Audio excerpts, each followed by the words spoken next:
Dans cette vidéo, nous allons créer dans Power BI un jeu de données et le mettre en partage avec un ou plusieurs utilisateurs. Avant de commencer, je tenais à remercier tous ceux qui partagent et qui likent mes vidéos, qui s'abonnent à ma chaîne YouTube. Ça me fait énormément plaisir et ça m'encourage à continuer. Pour en revenir à notre jeu de données, à quoi va servir le fait de mettre en partage un jeu de données? Il existe une multitude de cas possibles. Par exemple, un utilisateur souhaite réaliser lui-même son tableau de bord, son rapport Power BI, seulement vous ne désirez pas qu'il puisse avoir accès à des données qui sortent de son périmètre. Dans ces cas-là, vous lui donnez accès à un jeu de données particulier. C'est le cas si vous êtes par exemple une ressource IT, vous n'avez pas de compétences particulières sur Power BI, par contre l'utilisateur lui en a, eh bien vous lui donnez accès à cette donnée. Quel que soit le cas de figure rencontré, un utilisateur avancé Power BI ne pourra pas réaliser de rapport ou de tableau de bord s'il n'a pas accès à un jeu de données. Alors pour commencer, il faut bien distinguer dans Power BI le tableau de bord, les rapports, les classeurs et jeux de données que je mettrai dans un premier temps dans la même rubrique.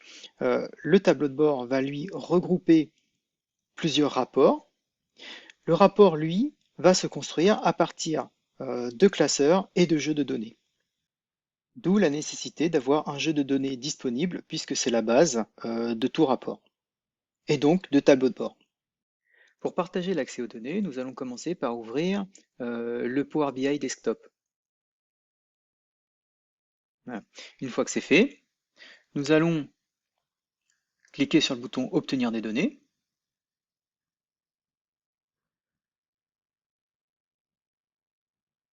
et aller chercher les données qui nous intéressent. Alors, je vous renvoie sur une précédente vidéo pour le faire. Nous avons vu ça en détail précédemment. Dans le cas présent, nous allons choisir notre site d'équipe SharePoint. Voilà, donc liste SharePoint Online, se connecter. Voilà, il me demande ensuite l'adresse du site. Voilà, une fois que c'est fait, je vais aller sélectionner. Ah oui, là, il voudrait savoir de quelle manière je me connecte. Voilà, je vais me connecter avec mon compte Microsoft. Hop.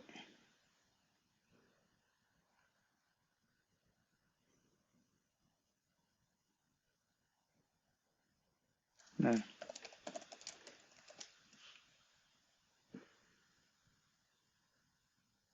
Donc je me connecte.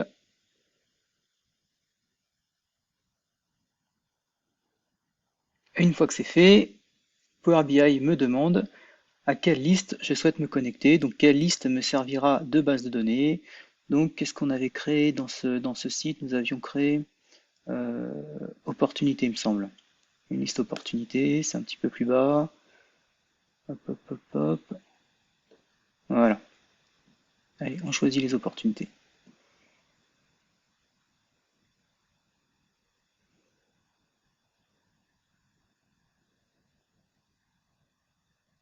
Voilà. Donc, les données ont bien été importées. Si je me mets sur l'option données, voilà, je constate bien que mes données ont été importées. Il n'y a pas, par contre, de tableau de bord.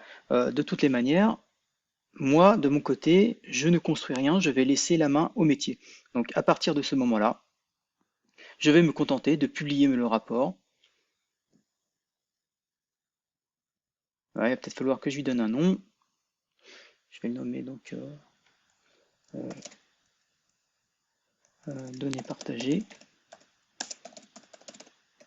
Voilà, j'enregistre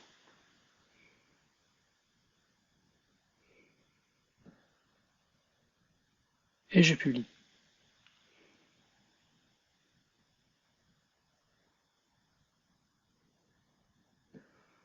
Voilà. Donc le rapport, du moins ce rapport vide a été publié. Je vais maintenant le mettre en partage avec les personnes concernées. Donc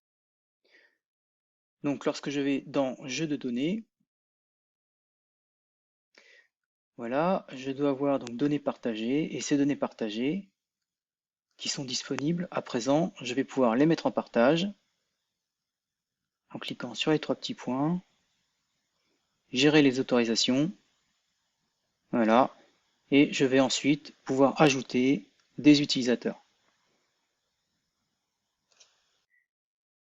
Une fois que le jeu de données aura été mis en partage avec l'utilisateur avancé Power BI, il pourra donc par exemple se créer un nouveau rapport en se rendant dans jeu de données. Il aura accès à tous les jeux de données qui lui ont été mis en partage, dont celui qui nous concerne, données partagées, et en cliquant sur le bouton voilà, créer un rapport, à partir de ce jeu de données, il pourra ensuite, avec à peu de choses près la même interface que le Power BI Desktop, se créer son rapport. À présent, l'utilisateur qui a accès au jeu de données va pouvoir modéliser comme avec un Power BI Desktop ses rapports et se construire son tableau de bord avec les mêmes types d'options de modélisation, hein. Par exemple, voilà, si je fais ça rapidement, on voit bien que ça fonctionne de la même manière. Ce que j'apprécie avec cette méthode, c'est que l'IT va pouvoir donner à un utilisateur l'accès à un jeu de données précis, tout en gardant en sécurité le reste des données de l'entreprise.